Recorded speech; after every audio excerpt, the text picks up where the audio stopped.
에스겔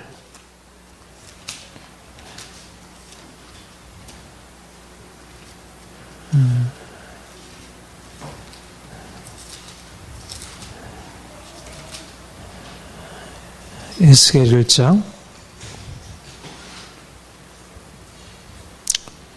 1절부터 3절까지.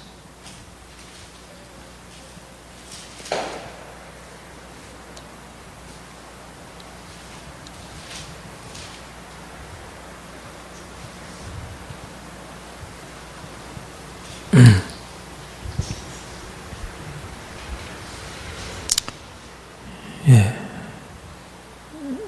함께 봉독하겠습니다.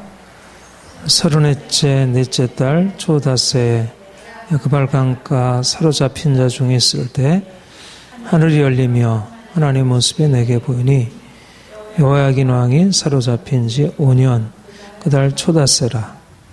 갈대아 땅 그발 강가에서 여호와의 말씀이 우시 아들 제사장 나 에스겔에 특별히 임하고 여호와의 권능이 내 위에 있으니라.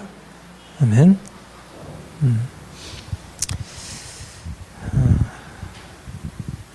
우리 지금 우리가 예레미야 또 다니엘, 에스겔 이 선지자들은 지금 유다가 바벨론에 의해서 멸망을 당한 그 시점 586년에 멸망을 당하고 느부갓네살이 예루살렘에 1차적으로 침공했던 해가 605년 그때부터 한 거의 20년 가까이 유다가 이제 어떤 멸망을 향해서 본격적으로 그러니까 전에는 아수르의 세력이 아주 강대하게 컸다가 이제 신흥 바벨론이 일어나서 느부갓네살이 바벨론 제국을 세우고 그래서 그 중동 이스라엘의 주변 모든 나라들을 이렇게 이제 정복하고 그래서 이제 그때부터 유대 땅에 본격적인 이제 시련이 시작이 되었죠. 그러니까 요시야 이후에 이제 최대 시련을 맞이하고 결국은 이것을 통해서 유다가 멸망을 당하게 됩니다. 그때 가장 이제 중심이 되었던 왕들이 여호야김과 시드기야 왕이죠. 그러니까 예레미야가 요시야 왕 때부터 활동을 했었고, 이제 요시야 왕이 죽고 그 이후에 여호아하스 그 이후에 여호야김 왕 때 본격적으로 말하자면 여호야김 왕은 아직 바벨론이 일어나기 전에 애굽을 섬기다가 애굽을 이제 이제 무슨 전투죠? 그 갈그미스 전투에서 바벨론 왕이 이제 승리한 이후에 바벨론이 결국 최강자가 되면서 여호야김이 애굽을 섬기다가 이제 바벨론을 이제 섬기게 되었고, 그러나 바벨론 섬기게 되었지만 그러나 여전히 그는 사실 바벨론에 대해서 아주 강한 반감이 있었고, 이제 당시 상황에서 유다 대부분의 고관들이 바벨론에 대해서 긍정적인 생각을 가지보다는 아주 강한 반감을 가지고 가능하면 바벨론을 배척하는 방향으로 이제 그런 분위기가 형성이 되면서 여호야김이 바벨론 느부갓네살에 대해서 결국 배반을 하게 되고 결국 이제 바벨론과의 전투에서 이제 죽임을 당하게 되죠. 그러니까 느부갓네살이 처음에 예루살렘을 이제 침공했을 때 1차 바벨론 포로가 잡혀갔고 이제 그때 우리 지난주에 살폈던 다니엘이 1차적으로 포로가 되어 갔었고요. 그 다음에 여호야김 왕이 죽고 나서 그 뒤에 여호야긴이 왕이 되었는데 여호야긴 왕, 여호야김 죽고 나서 여호야김 왕 때 느부갓네살이 2차적으로 침공해서 여호야긴 왕과 그의 어머니와 또 많은 고관들, 아주 중요한 인물들을 이제 포로로 이제 끌어가게 되는데, 그때 2차 포로 때 여호야긴 왕이 사로잡혀가게 되는 2차 포로 때 함께 포로로 잡혀가게 되는 사람 중에 바로 이제 에스겔이 있었고, 그러니까 다니엘보다 조금 이후에, 그러니까 유대 땅에는 예레미야가 이제 가장 크게 활동을 하고 있었고, 다니엘은 이제 1차 포로 때 잡혀가서 거기서 하나님이 그를 세우시고 특별한 방법으로 그에게 여러 가지 계시를 나타내시고, 그때는 이스라엘을 위한 예언보다는 오히려 이제 바벨론과 세계 역사를 하나님께서 운행하시는 것에 대해서 이제 말씀하시고, 그리고 그 이후 조금 있다가 여호야긴 왕이 포로로 잡혀갈 2차 포로 때 에스겔이 함께 포로로 잡혀가서, 여기에 보면 내가 그랄 강가에 사로잡힌 자 중에 그발 강가에 사로잡힌 명이 하늘이 열리며 하나님의 모습이 내게 보이니 여호야긴 왕이 사로잡힌 지 5년 그다 초다세라. 그러니까 여호야김 사로잡힌 지 함께 가서 5년 이후에 그발 강가에서 제사장인 에스겔에게 하늘이 열리면서 특별한 이 환상, 묵시가 열려지게 되고, 그러니까 앞에 있었던 보통 선지자들, 그러니까 에레미야나 뭐 이전에 이사야, 아모스, 뭐 요나, 호세아 이와 같은 선지자들이 가지고 있었던 성격과는 좀 다른 차원의, 그러니까 다니엘에게도 하나님이 그런 묵시 환상을 보이셨다면 에스겔에도 이런 묵시 환상을 보이시면서 이스라엘에 대한, 유다에 대한 하나님의 뜻을 계시하시는 것을 보게 됩니다. 그래서 이제 그 4절 이하에 이제 그 아주 특별한 환상이, 내가 보니 북쪽에서부터 폭풍과 큰 구름이 오는데 그 속에서 불이 번쩍번쩍하여 빛이 그 사방에 비치며 그 불 가운데 단수해 같은 것이 나타나 보이고 그 속에서 네 생물의 형상이 나타나게 됩니다. 그래서 사람의 형상이 있는데 그들에게 각각 네 얼굴이 있는데, 이제 그 얼굴의 모양이 사람의 얼굴, 사자의 얼굴, 소의 얼굴, 독수리의 얼굴, 이런 네 생물의 모양, 이제 하나님을 보좌하는 그 생물들의 모양이 나타나게 되고, 26절 한번 같이 읽어볼까요? 26절부터 28절까지.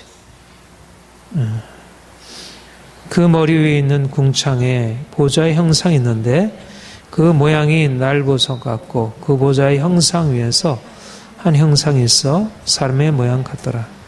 내가 보니 그 허리 위의 모양은 단쇠 같아서 그 속과 주위가 불 같고, 내가 보니 그 허리 아래의 모양도 불 같아서 사방으로 광채나며 그 사방 광채 모양은 비 오는 날 구름에 있는 무지가 같으니 이는 여호와의 영광의 형상의 모양이라.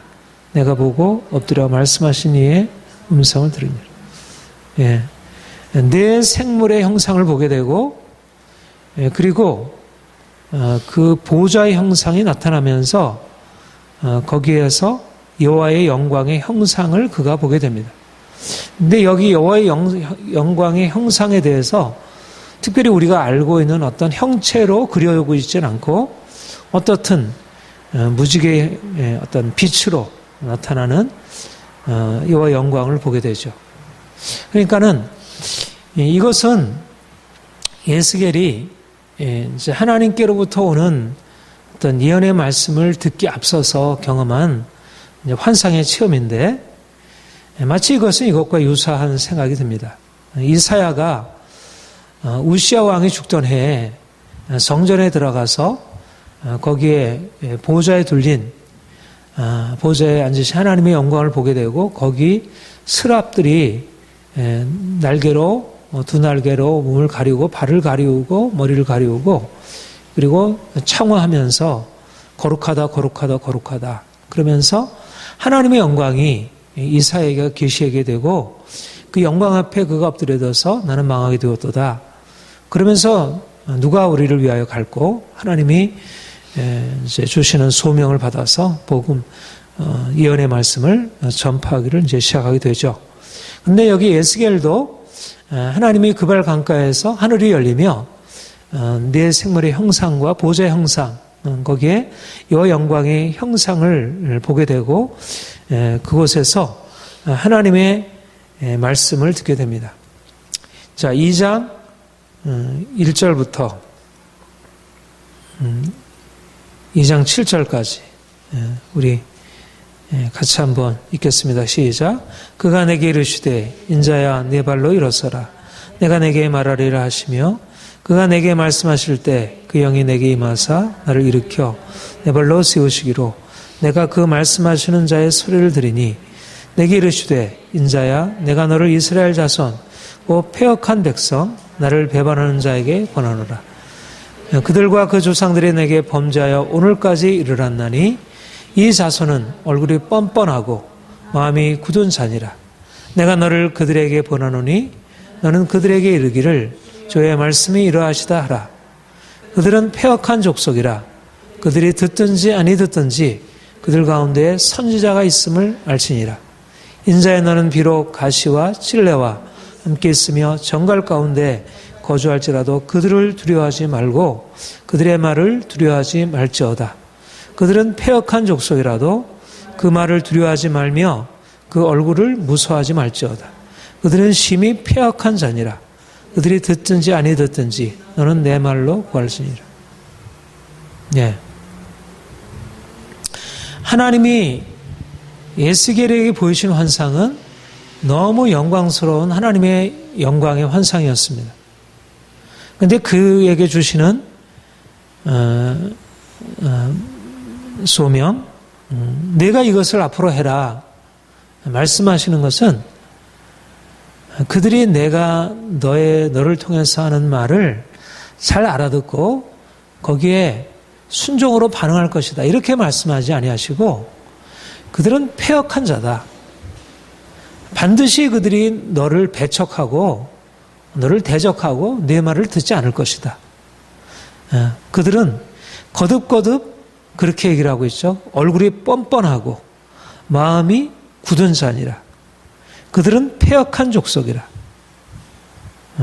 그들은 패역한 족속이라. 그들은 심히 패역한 족속. 이게 바로 사실 우리가 하나님의 말씀 사역자, 선지자가 처해 있는 형편,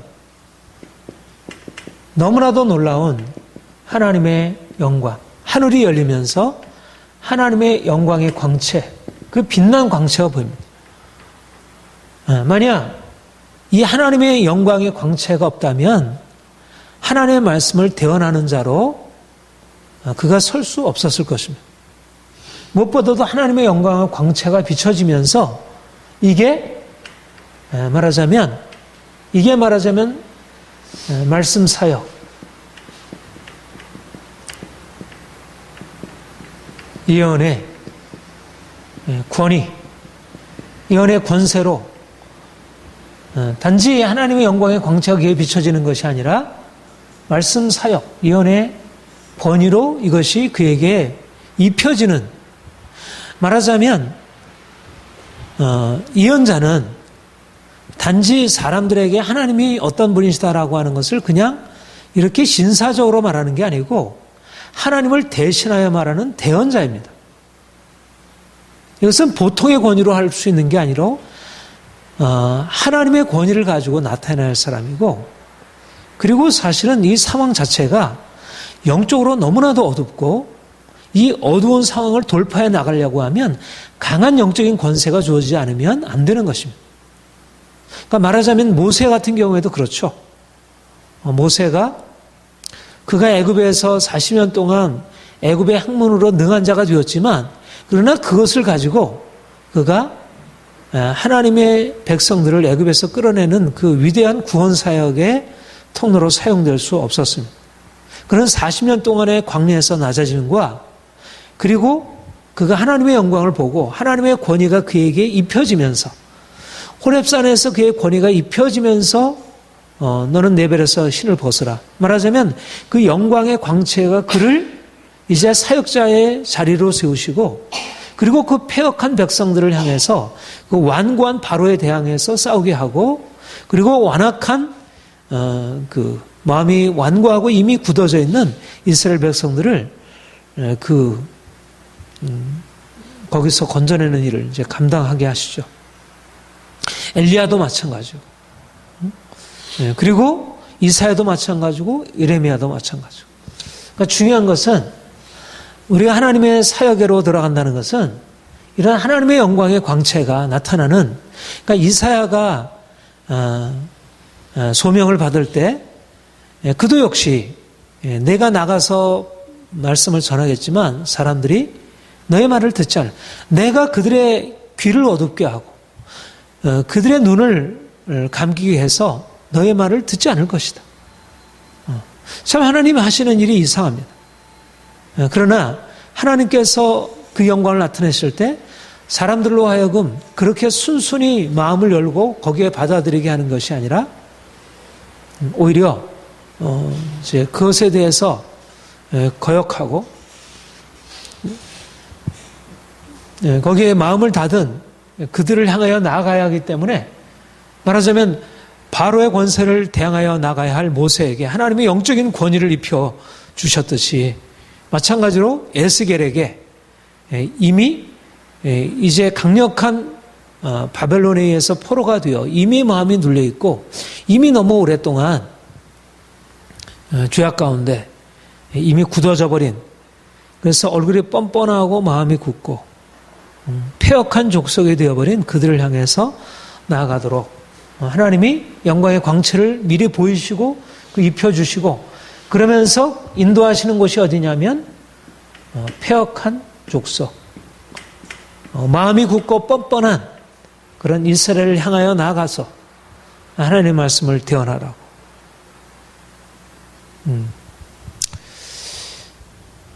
하나님의 영광이 나타나는 것은 사실상 오히려 하나님의 바로의 마음을 강팍하게 하시고 그 강팍한 바로를 통해서 오히려 하나님의 영광을 드러내시잖아요. 그렇죠? 이 두 가지 조건이 필요한 것입니다. 말하자면 하나님의 영광의 빛이 있어야 하고 그 영광의 빛을 대적하는 어둠의 권세 또한 강하게 있어야. 너무나 약하면 그 싸움이 그렇게 그 드라마틱하게 전개가 될 수 없겠죠. 너무나 강력한 대적이 말하자면 하나님이 그래서 그 영광을 나타나시기 위하여 바로의 마음을 강팍하게 하시고 또 엘리야 당시에도 사람들의 마음이 어떻습니까? 아합과 아셀을 통해서 이미 백성들의 마음이 완악하게 되고 강팍하게 되고 더 이상 하나님께 돌아오지 않으려고 하는 그런 마음이 그리고 이스라엘이 멸망할 당시에 여로보암 2세 이후에 이스라엘 형편도 그렇고 지금 유다가 멸망을 앞에 두고 있는 이스라엘 유다에서도 그렇고 여호야김 왕, 시드기야 왕 그 당시에 그를 둘러싼 고관들, 제사장, 선지자들 모두가 백성들 모두 한결같이 마음이 완악하고 패역한 자들 가운데 하나님이 선지자를 보내시고 그들에게 말씀을 하시도록 명하시는 것입니다. 에스겔이 지금 복음을 증거하는 지금 하나님의 말씀을 대언하는 것은 바벨론 포로되어 잡혀온 이제 그 백성들에게 전하는 것이고 그래도 그들은 이미 포로가 되었으니까 그래도 어떻게 보면 고국에 있는 유다 백성들보다 좀 나을지 모르겠지만 여전히 그들의 마음 안에는 그런 강팍한 마음이 있고 그래서 그들을 향하여 하나님이 말씀을 대언하도록 하나님이 예레미야에게 이제 뭐라고 말씀하시죠? 그러니까 예레미야도 하나님께로부터 소명을 받을 때 그들이 얼마나 하나님을 떠나 있는지를 아니까 에레미야가 하나님, 나는 아입니다. 내가 어떻게 하나님 말씀을 전할 수 있겠습니까? 저들이 저렇게 강팍한 마음으로 하나님을 대적하는데 내가 저들의 그 강한 저항을 뚫고 어떻게 대적할 수 있겠습니까? 나는 할 수 없습니다. 그런데 하나님이 예레미야에게 주신 말씀과 이 에스겔에게 주신 말씀이 동일하죠. 뭐라고 말씀하십니까? 그들은 패역한 족속이라. 그들이 듣든지 아니 듣든지 그들 가운데 선지자가 있음을 알게 하리라. 하나님의 계획은 그들이 돌이켜서 그들이 회개하고 돌이켜서 이제 그 심판에서 면케되는 게 아니고 중요한 것은 그들 가운데 선지자가 있었다는 것. 하나님의 말씀이 그들에게 선포되었고 그 말씀이 말씀하신 대로 이루어졌다는, 말하자면 하나님의 계획은 그저 그들의 고통스러운 상황에서 그들을 건지려는 것이 아니라 하나님의 말씀을 그들에게 나타내시고 그리고 열방 가운데 선포하시는 것입니다. 그래서 인자야 너는 비록 가시와 찔레와 함께 있으며 정갈 가운데 거주할지라도 그들을 두려워하지 말라. 그들의 말을 두려워하지 말라. 그 패역한 족속이라도 그들의 말을 무서워하지 말며 그들을 무서워 말라. 예. 예레미야에게 주신 권면의 말씀과 너는 그들에게 내가 너와 함께하며 그들의 너를 대적하겠지만 내가 너를 노선벽같이 되게 하리라. 예. 내가 비록 가시와 찔레와 같이 거기에 눕고 정갈 가운데 거주할지라도 그들을 두려워할 필요가 없다. 내가 너와 함께하기 때문에. 이것이 하나님이 에스겔에게 주신 말씀이 되는 것을 봅니다. 패역한 족속을 향해서 나아가는 그에게 두려워 말라. 우리가 이 두 가지, 우리가 하나님의 영광을 경험하지만 말하자면 우리의 영적인 상황에서는, 영적인 현실은 영광이고 이건 승리이고 여기는 빛이고 여기는 어둠이 조금도 없고, 그러나 현실, 우리의 주어지는 현실 상황에서는 그야말로 어둠이 지배하는 것입니다. 현실적으로 현실의 영적인 어둠이 지배하고 있고 또 실제적으로 현실적인 어둠이 있고, 그러니까 하나님의 선지자가, 하나님의 종이 하나님의 영광을 분명하게 직시하지 못하면, 날마다 그 하나님께로부터 들려오는 말씀을 듣지 못한다면 현실 앞에서 너무 두렵고 떨리고 도무지 할 수 없고 주변에서 오는 것은 온갖 공격이고 찔레와 가시이고 정갈 가운데 눕는 것 같고 도무지 내가 너희를 보냄이, 예수님이 제자들을 파송할 때도 그렇게 말씀하시죠. 내가 너희를 보냄이 양을 이리 가운데 보는 것 같도다. 그러나 두려워하지 말라. 너희의 몸은 죽이지만 너희의 영혼을 죽일 수 없는 그들을 두려워하지 말고 몸과 영혼을 함께 지옥에 멸하신 하나님은 내가 너희를 머리에 털 하나도 상치 않게 하리라. 이것이 하나님이, 그러니까 고난이 없다는 게 아니고 싸움이 없다는 게 아니고 현실이 그렇게 녹록하다는 게 아니고 대부분의 사람들이 하나님 말씀에 대해서 그렇게 믿음으로 반응하기보다 오히려 그것을 대적하고 마음을 강팍하게 하고 오히려 세상을 따라가게 되겠지만, 그러나 그들을 두려워하지 말라. 이것이 바로 하나님의 말씀을 따라 사는 사람들, 또 하나님의 말씀을 전파하는 사람들이 경험하게 되고 직면하게 되는 두 가지 현실입니다. 하나님께서 함께 하신다는, 하나님의 그 권능의 왕이 붙들어 주시고 그를 이끌어 가신다는 그 영적인 현실이 있고, 그러나 현실적으로 보면 패역한 사람들, 도무지 말을 듣지 않는 사람들, 아무리 해도 돌이키지 않는 그들을 향하여 마치 우리가 계란으로 바위를 치는 것 같은 그런 불가능한 일을 시도하는 것처럼 여겨지는, 그것이 바로 하나님의 말씀을 대언하고 현실 가운데 나아가는 것입니다. 하나님은 그런 상황을 마련하시고 그 상황 가운데서 하나님이, 그야말로 이것은 하나님이 하신 일을 그 가운데서 나타내시죠. 그래서 에스겔이 조금 더 뒤에 가보면요, 16절, 3장 16절 볼까요? 3장 16절.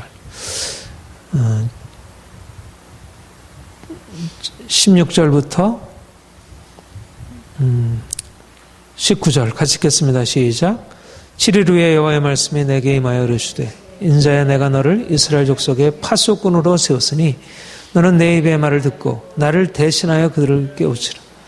가령 내가 악인에게 말하기를 너는 꼭 죽으리라 할 때 내가 깨우치지 아니하거나 말로 악인에게 일러서 그 악한 길을 떠나서 생명을 구원하게 하지 아니하면 그 악인은 그 죄악 중에서 죽으려니와 내가 그의 핏값을 내 손에 찾을 것이고 내가 악인을 깨우치되 그가 그의 악한 마음과 악한 행위에서 돌이키지 아니하면 그는 그 죄악 중에서 죽으려니와 너는 너의 생명을 보존할지라. 그러니까 내가 너를 파수꾼으로 세웠나니 나의 입을 말을 듣고 나를 대신하여 그를 깨우치라. 근데 두 가지 결과가 일어나리라는 것입니다. 악인이 그 말을 듣고 돌이킬 수도 있고 돌이키지 않을 수도 있고, 그런데 그들이 그 말을 들었는데도 돌이키지 아니하면 그들 자신에게 책임이 돌아올 것이고, 만약 그들이 듣지 않을 것이라고 생각하고 그들의 마음을 편하게 해주기 위해서 전하지 아니하면 그들은 자신의 죄악 가운데 죽게 되지만 너도 또한 네 책임을 방기한 것으로 인해서 너도 심판을 받게 되리라. 하나님이 말하자면 패역한 족속에 나가서 그들이 듣든지 아니 듣든지, 그러니까 하나님의 사역은 1차적으로 그 결과가 말해주는 것이 아니고 그 사역 자체, 말하자면 하나님의 말씀에 순종하고 그대로 했는가 안 했는가, 그게 중요한 것을 우리에게 말씀합니다. 하나님이 우리를 파수꾼의 사명을 가지고 이 시대에 세우셨고, 그래서 사람들이 복음에 대해서 귀를 기울이지 않을 것이지만, 사람들이 듣기 좋은 말을, 사람들이 들어서 나를 칭찬해주고 인정할 말을, 그 말을 전하는 것이 아니고 하나님이 주신 말씀, 하나님이 주신 말씀이 꼭 심판에 관한 말씀만은 아니지만 어떻든 사람들이 그 말을 듣기 싫어할지라도 너는 그들을 향하여 하나님의 심판을 전하라, 이렇게 말씀하시고 있는 것을 봅니다. 그래서 하나님이 에스겔을 통해서 바벨론 포로되어 있는 그들을 향하여 그들이 왜 이렇게 지금 포로가 되어 고통 중에 있는지를 말하고, 그리고 지금 이스라엘이 앞으로 어떻게 되어갈지, 아직 완전하게 멸망당한 것이 아니잖아요.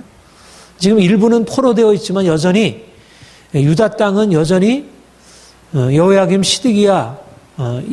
이후에 시드기야 왕에 의해서 사람들의 마음이 계속 왔다 갔다 하며 하나님께로 돌이키기보다 인간적인 방식으로 무엇을 행하려고 하는, 여전히 그들이 죄악 가운데 있는 상황입니다.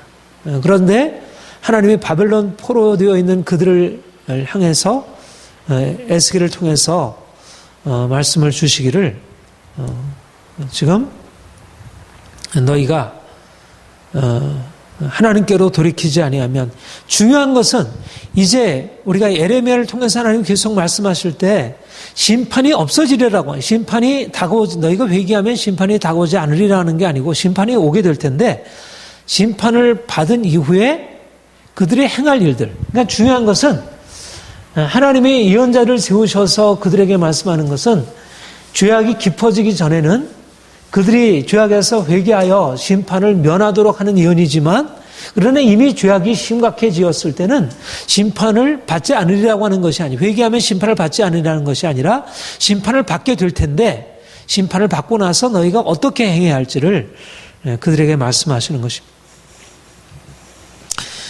그리고 이제 조금 지나서 보면 8장으로 가서 보겠습니다. 8장으로. 8장에 가면 이제 에스겔에게 하나님이 특별한 환상을 열어주시고, 여호와의 영광이 아니라 이제는 예루살렘의 죄악이 얼마나 심각하게 있는지에 대하여, 지금 바벨론의 그발강가에서 하나님께로부터 하나님의 영에 의해서 사로잡혀서 하나님의 말씀을 듣는 그에게 말하자면 환상을 여셔서 지금 예루살렘의 상황, 영적인 상황들을 지금 보여주시는 아주 특별한 일, 희한한 일을 하나님이 하시는 것을 봅니다. 우리 8장 1절부터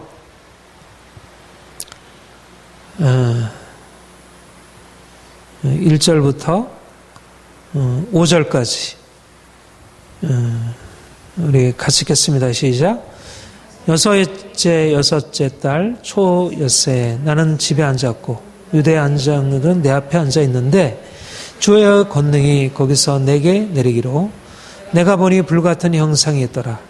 그 허리의 모양은 불 같고 허리에는 광채 같아서 단쇠 같은데 그가 손잡은 것을 펴서 내 머리에 한 몸을 잡으며 주의 영이 나를 이끌어 천지 사이로 올리시고 하나님의 환상 가운데 나를 이끌어 예루살렘으로 가서 안뜰로 돌아가는 북향한 문에 이르시니 거기에는 질투의 우상 곧 질투를 일어나게 하는 우상의 자리가 있는 곳이라.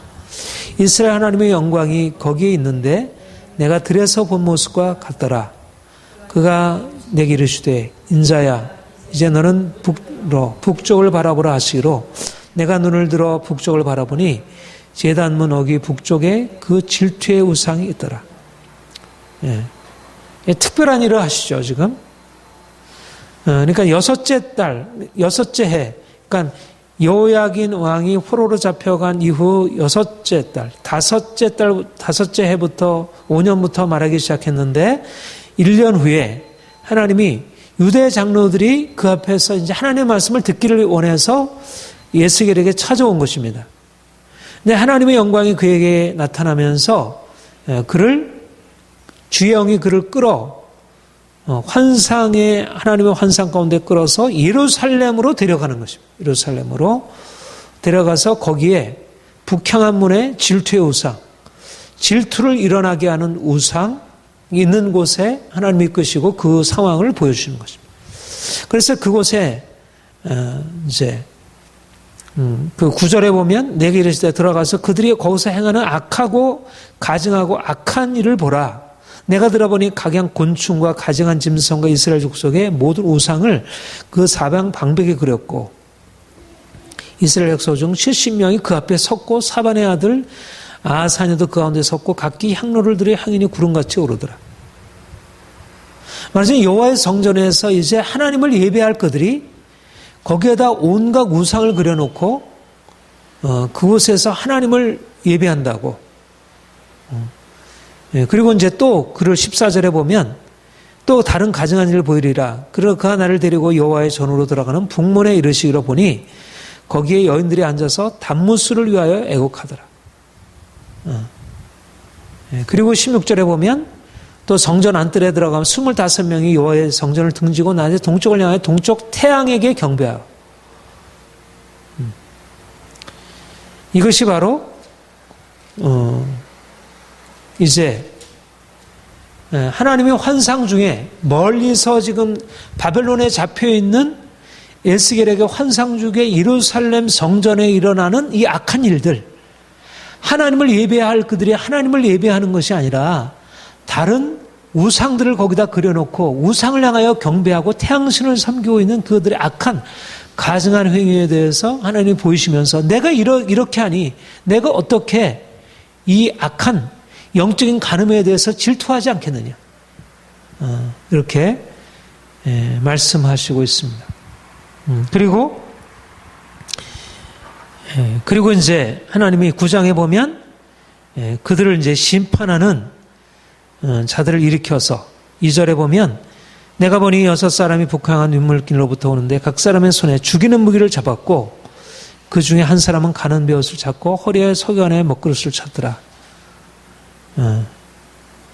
그 다음에 3절부터 6절까지 우리 같이 한번 읽겠습니다. 시작. 그룹에 머물러 있던 9장 3절부터 6절까지 시작. 그룹에 머물러 있던 이스라엘 하나님의 영광이 성전 문지방에 이르더니 여호와께서 가는 베옷을 입고 서기 안에 먹그릇을 찬 사람을 불러 여호와께서 이르시되 너는 예루살렘 성읍 중에 순행하여 그 가운데서 행하는 모든 가증한 일로 말미암아 탄식하며 우는 자의 이마에 표를 그리라 하시고 그들에 대하여 내 귀에 이르시되 너희는 그를 따라 성읍 중에 다니며 불쌍히 여기지 말며 긍휼을 베푸지 말고 쳐서 늙은 자와 젊은 자와 처녀와 어린아이와 여자를 다 죽이되 이마에 표 있는 자에게는 가까이지 말라. 내 성소에서 시작할지니라 하심에 그들이 성전 앞에 있는 늙은 자들로부터 시작하니라. 또 7절까지 읽겠습니다. 시작. 그가 또 그들에게 이르시되 너희는 성전을 더럽혀 시체로 모든 뜰에 채우라. 너희는 나가라 하심에 그들이 나가서 성읍 중에서 치더라. 이게 지금 환상 중에 보이시는 것입니다. 그들이 질투의 우상으로 하나님의 성전을 더럽히고 그야말로 늙은 자, 젊은 자, 처녀, 어린아이 할 것 없이 그야말로 백성의 고관들로부터 시작해서 낮은 자 이르기까지 온갖 우상 숭배로 빠져 있는데 하나님이 그들 중에 특별한 일을 행하시는데 말하자면 그렇게 우상을 숭배하는 그들 중에 다른 사람들이 있었던 것입니다. 예루살렘에 대부분의 사람들이 다 우상 숭배하고 하나님을 거스려 행하는데 그들 가운데서 그 가운데서 행하는 모든 가증한 일로 말미암아 탄식하며 우는 자들 그들이 있었고 심판을 위해서 명령받은 그 사람이 이 우는 자들의 이마에 표를 그리고 그 표를 그린 사람들을 외에는 모든 사람들을 쳐서 진멸하는 그런 것을 말씀하는 것을 보게 됩니다. 이것이 바로 이제 하나님이 이제 이스라엘 백성들을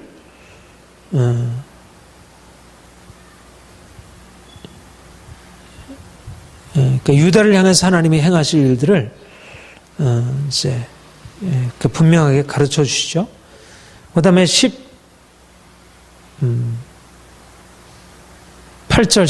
19절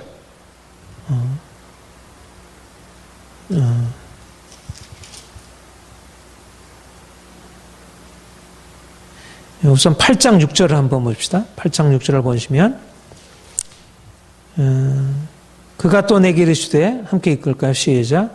그가 또 내게 이르시되 인자야 이스라엘 족속이 행하는 일을 보느냐 그들이 여기서 크게 가증한 일을 행하여 나로 내 성소를 멀리 떠나게 하느니라. 너는 다시 다른 가증한 일을 부리라 하시니라. 그 다음에 10장 18절 19절 같이 읽어보겠습니다. 시작. 여호와의 영광이 성정 문지방을 떠나서 그룹들 위에 머무니 그룹들이 날개를 들고 내 눈에 땅에서 올라가는데 그들이 나갈 때 바퀴도 그 가운데서 함께하더라. 그들이 여호와의 전으로 들어가는 동문에 머물고 이스라엘 하나님의 영광이 그 위에 덮었더라. 예, 하나님의 성전에 온갖 가증한 우상들, 그림들, 그 다음에 우상 숭배가 있는 것을 보고 하나님께서 그들 가운데 심판을 명하시고 내가 이 가증한 일로 인하여 내 성소를 멀리 떠나게 된다. 내가 떠나리라. 그렇게 말씀하시면서 여호와 영광이 성정 문지방을 떠나 이제 동문에 머물고 여호와 영광이 성전에서 떠나가는 것을 보게 됩니다. 그러니까 하나님의 영광이 이제 그래도 이전에는 하나님의 영광이 그 가운데 그래도 있었는데 이제는 그나마 하나님의 영광이 완전히 성전을 버리고 떠나가는 이런 일들을 나타내 보이시고 이것이 이스라엘 백성들에게 어떤 결과를 가져올지에 대하여 그것이 엄청난 심판으로 이제 작용하게 됨을 말씀하고 있습니다. 하나님이 이 예루살렘의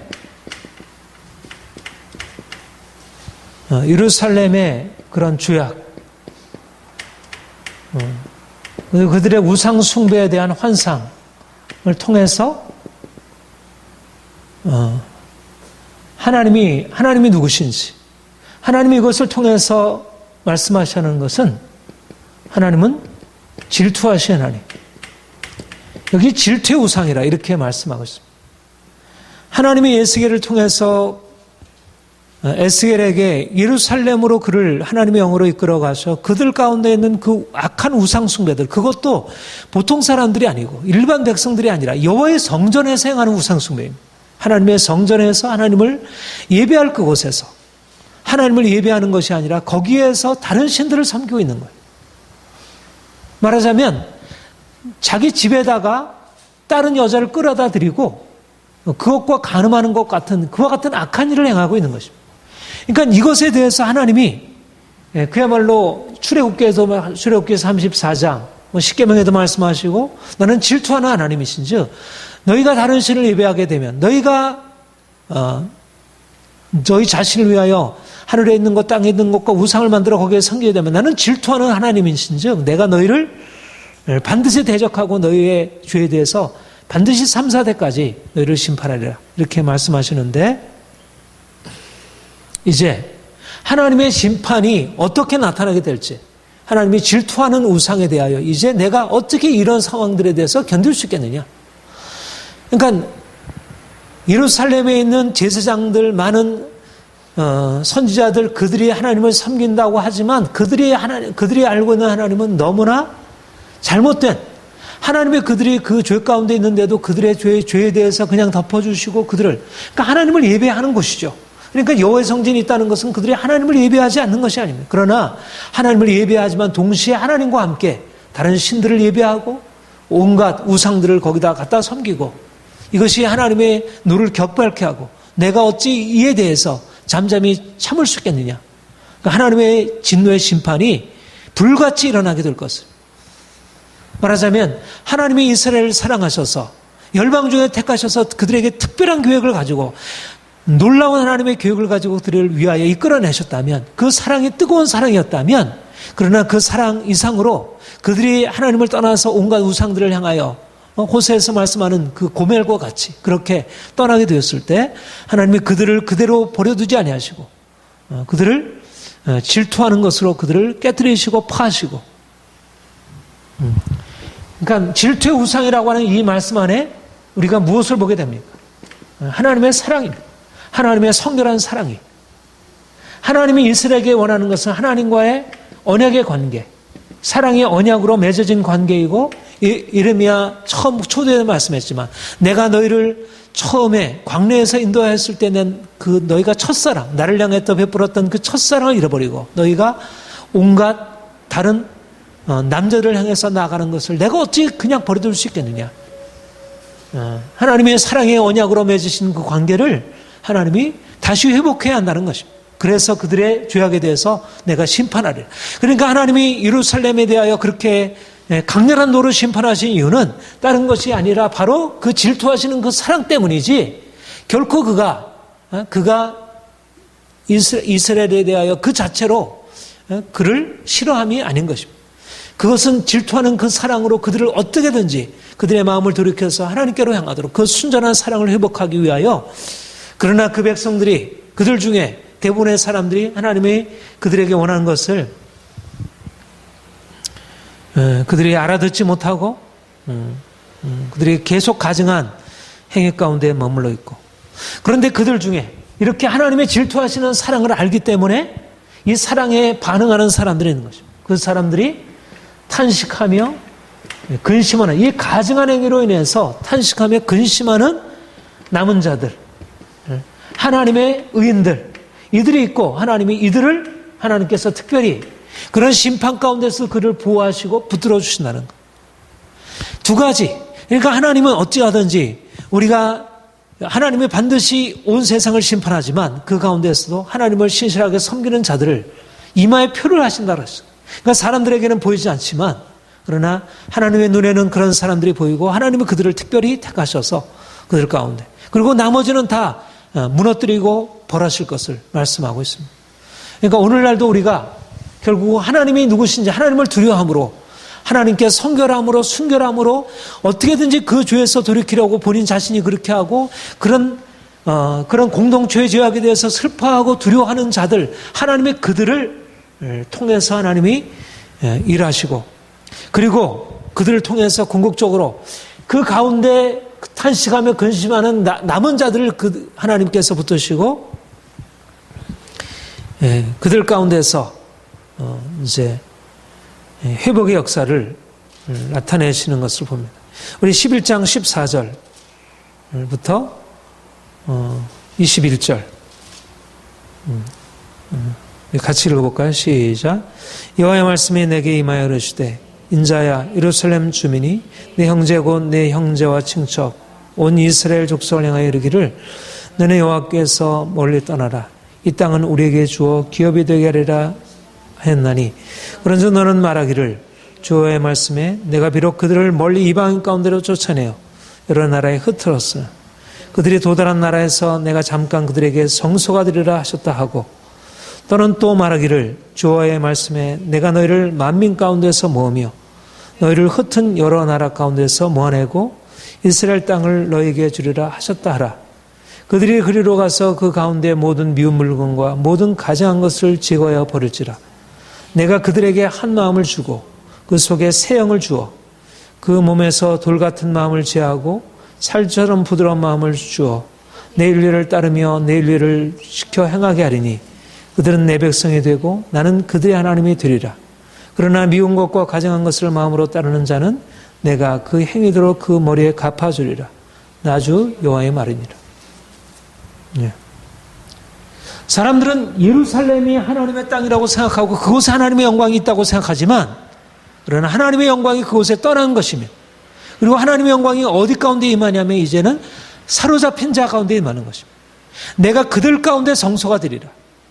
성소는 이제는 더 이상 예루살렘이 아니고 사로잡힌 자 가운데 하나님이 성소로 세우시고 그리고 사로잡힌 자들 가운데서 하나님이 그들을 만민 중에서 모으셔서 그들에게 다시 고토로 돌아오게 하시고 그리고 도토로 돌아오시게 하실 때는 어떻게 하시냐면 예루살렘에 있는 모든 미운 물건과 가증 물건을 제하여 버리시고 그들 가운데 한 마음을 주어 새 영을 주어 그들의 마음 안에 있는 모든 돌 같은 마음을 제거하고 하나님의 윤리를 따라 규례를 행하는 하나님의 백성으로 삼으시는 글들을 행하시겠다 말씀하십니다. 이것이 하나님의 계획입니다. 그러니까 하나님의 계획은 너무나 분명한 것입니다.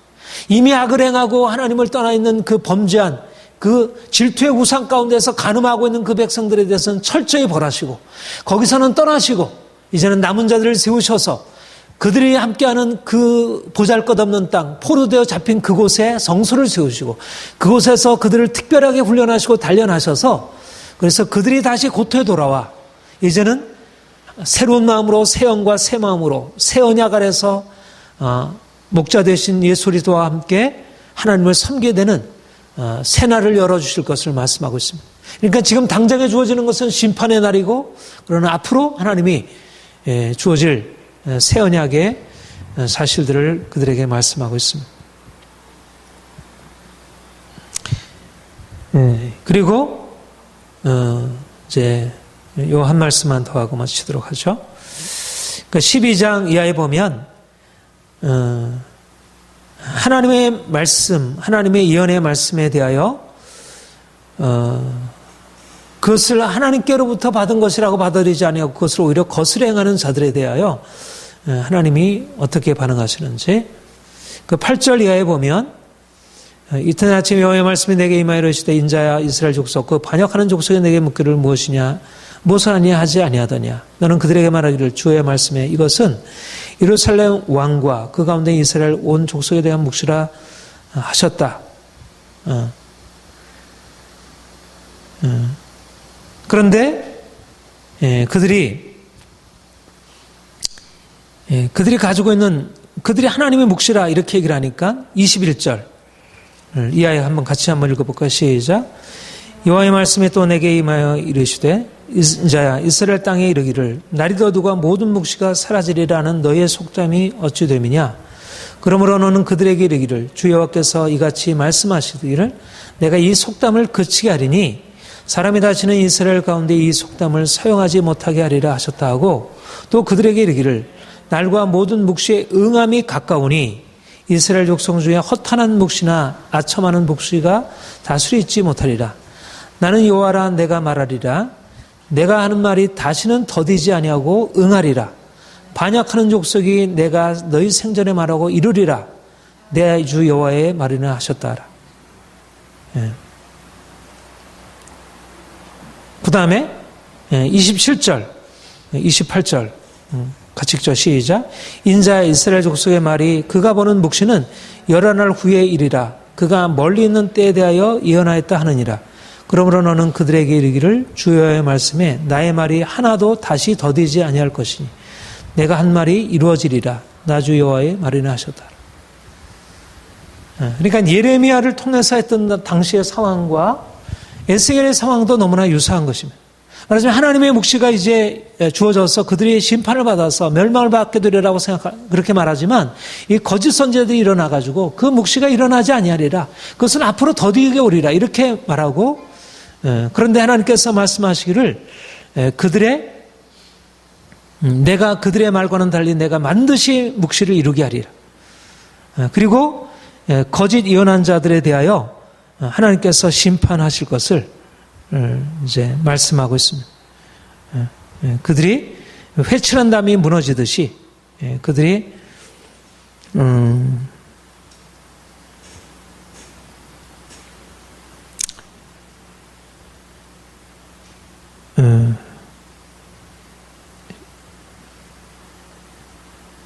10절 같이 볼까요? 10절, 13장 10절부터 16절 같이 읽어보죠. 시작.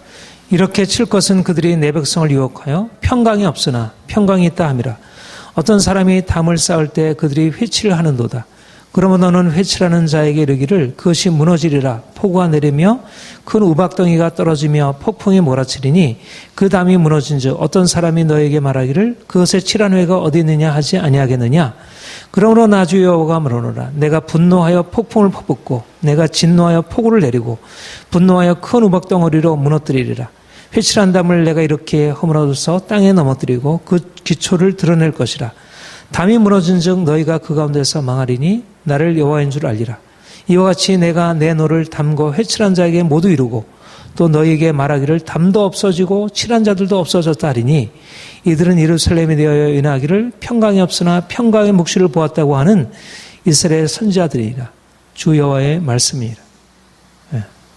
그러니까 하나님이 예레미야를 통해서도 주신 말씀도 그러고 예수기를 통해서도 주신 말씀이 평강이 없다. 이제 하나님의 심판이 곧 다가오게 된다. 이제 멸망이 다가오게 된다. 이제 몇 년만 있으면 곧 다가오게 된다는 하나님 묵시가 주어졌는데도 당시에 많은 거짓 선지자가 일어나기를 그런 것은 없다. 그런 묵시는 우리에게 없다. 그런 것은 앞으로 더디 오게 될 것이다. 지금은 평강이다. 평강의 묵시를 평강에 계시하는 하나님이 분명히 하나님의 이러한 하나님의 시각에 따라서 이들의 죄악을 깨뜨리시고 이것을 반드시 멸하는 것이 타당한데 사람들은 그게 보이지 않으니까 하나님의 심판이 진노가 얼마나 두려운 것인지 보이지 않으니까 평강만을 외치고 있는데 하나님이 회칠한 무덤을 하나님이 심판하시듯 그들에 대하여 반드시 심판하실 것을 말씀하고 있습니다.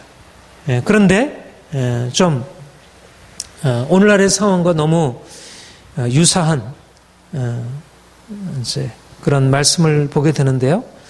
14장 한번 보세요. 14장 1절부터 4절 한번 같이 읽어볼까요? 시작. 이스라엘 장수 두어 사람이 나와 내 앞에 앉으니 여호와의 말씀이 내게 임하여 이르시되 인자야 이 사람들이 자기 우상을 마음에 들으며 죄악의 걸림돌을 자기 앞에 두었으니 그들이 내게 묻기를 내가 조금인들 용납하랴. 이스라엘 장로 두 사람이 내게 와서 하나님의 말씀을 들으려고 합니다. 근데 무엇을 가지고 들으려냐면 자기 우상을 두고 죄악의 걸림돌을 두고서 하나님의 말씀을 들으려고 하는 것입니다. 4절 같이 읽겠습니다. 시작. 그러므로 너는 그들에게 말하여 이르라. 나 주 여호와가 말하노라. 이스라엘 족속 중에 그 우상을 마음에 들으며 죄악의 걸림돌을 자기 앞에 두고 선자에게로 가는 모든 자에게 나 여호와가 그 우상의 소유대로 보응하리니 이는 이스라엘 족속이 다 우상으로 말미암아 나를 배반하였으므로 내가 그들이 마음먹은 대로 그들을 자기 잡으려 함이라.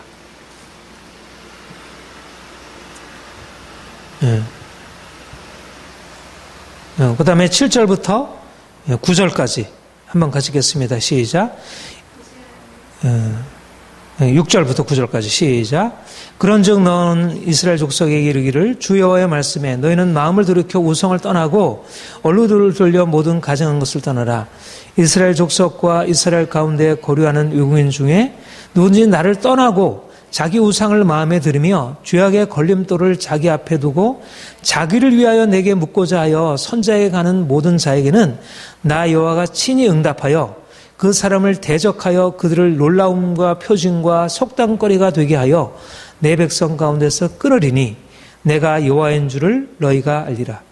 만일 선지자가 유혹을 받고 말을 하면 나 여호와가 그 선지자를 유혹을 받게 하였음이거니와 내가 그 손을 펴서 내 백성 이스라엘 가운데서 그를 멸하리라. 무슨 말인지 이해가 되시겠습니까? 사람들이 하나님 앞에 선지자에게 나아갈 때 무엇을 가지고 나가냐면 하나님의 말씀을 들으려고 찾아가는 게 아니고 하나님을 떠나서 이미 하나님의 말씀은 떠나 있고 자기 우상을 가지고 하나님의 말씀을 들으려고 한다는 것입니다. 그러니까 하나님의 말씀이 들려올 수가 없죠. 하나님의 말씀이 아니라고 말하면 그건 하나님의 말씀이 아니야. 선지자를 통해서 하나님의 말씀이 선포가 되면 그것은 하나님께로부터 나온 게 아니야. 우리가 예레미야에게 찾아갔던 그 요한한 같은 경우에 그랬잖아요. 하나님께 들으러 와서 그에게 하나님의 말씀을 들었지만 하나님이 바벨론을 통해서 심판하고 바벨론을 항복하고 따라가야 한다 하지만 하나님의 말씀을 자기의 마음에 얹지 않으면 결국은 그 말씀을 거절하는 것입니다. 오늘날 너무나 많은 사람들이 하나님께 나오지만 하나님의 말씀을 들으려고 하지 않고 자기 욕심을 따라서 자기의 마음을 채우려고 자기가 원하는 것만 받아들이려는 이런 우상 숭배의 마음 가지고 하나님을 찾게 되니까 결국 하나님의 말씀을 들을 수도 없고 결국 거짓된 거짓 유언만을 받아들이게 됩니다. 그리고 이렇게 자기 욕심을 따라서 자기가 원하는 말을 들으려고 하는 그들을 향하여 하나님의 말씀으로 나온 것처럼 그 선지자를 그것이 유혹하여 선지자가 유혹을 받고 그 말을 하면 평강이다. 평강을 원하는 자들에게 그들에게 평강을 말하게 되면 그 선지자들도 심판을 받게 되고 그 백성들도 심판을 받게 되리라. 이것이 오늘날 되풀이되는 상황이라 여겨집니다.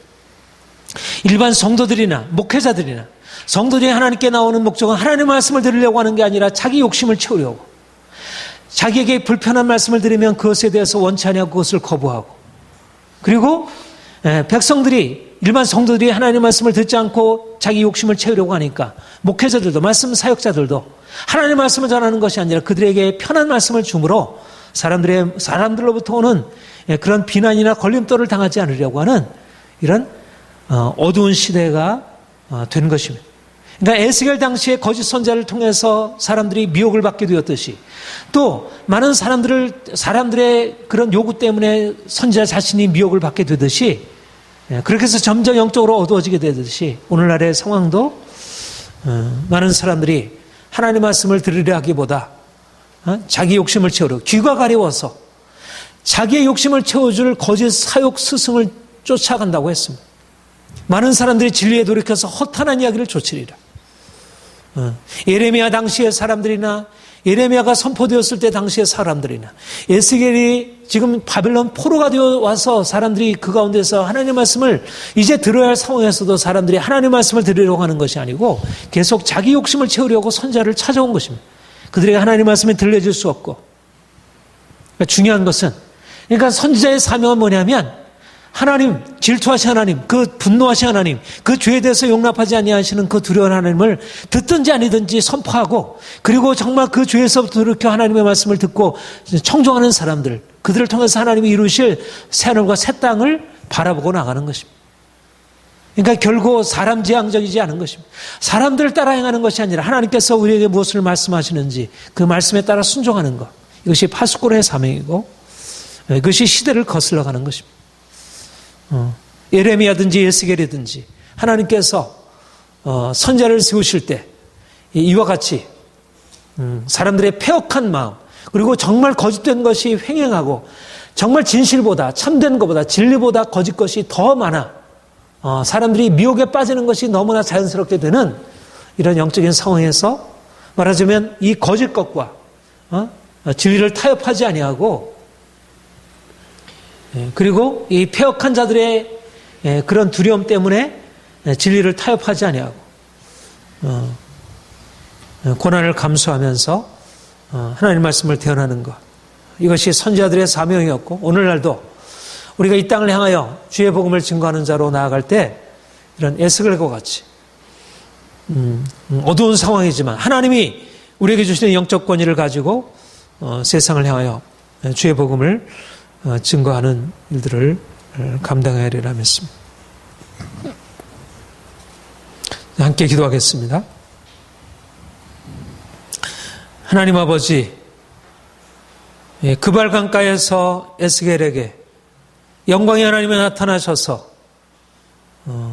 이스라엘의 그 악한 죄악들, 하나님을 질투케 하는 그런 악한 우상숭배 죄악들을 드러내시고 그들에 대하여 맹렬한 진노를 쏟아부으실 하나님의 심판을 말씀하시고, 그러나 그들 중에 성결하게 하나님을 위하여 근심하고 여호와의 이름을 위하여 일어나는 남은 자들을 주께서 세우셔서 새 하늘과 새 땅을 이루실 것을 말씀하시니 하나님 감사드립니다. 우리로 하여금 에셀이 가지고 있었던 그런 영적인 비전을 갖게 하시고 주어진 이 폐역한 상황 속에서, 어두운 상황 속에서 두려움 없이 주의 복음을 따라 행하며 주의 복음을 증거하는 자들 되게 하옵소서.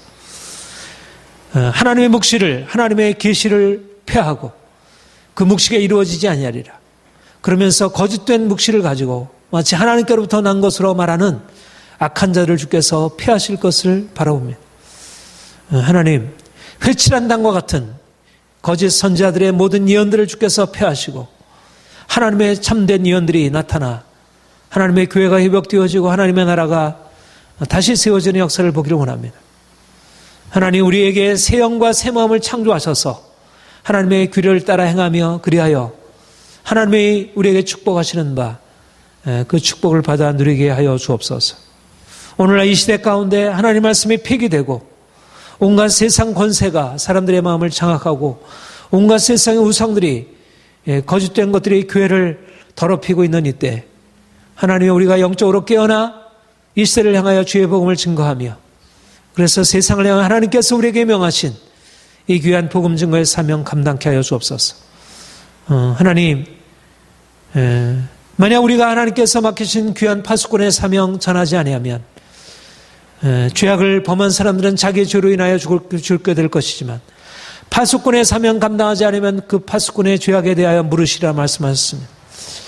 하나님, 제사장과 선지자된 자들이 하나님의 말씀을 외면하게 하여 세상을 쫓아가게 될 때 어떻게 두려운 심판이 오게 될지를 하나님 듣게 되는데, 주여, 우리가 깨어서 주의 음성 듣고 참으로 주의 말씀을 바로 태어난 자를 되게 하옵소서. 주의 몸된 교회들이 살아나 주의 말씀을 듣고 다시 돌이키도록 역사하옵소서. 감사드립니다. 예수님의 이름으로 기도합니다. 아멘.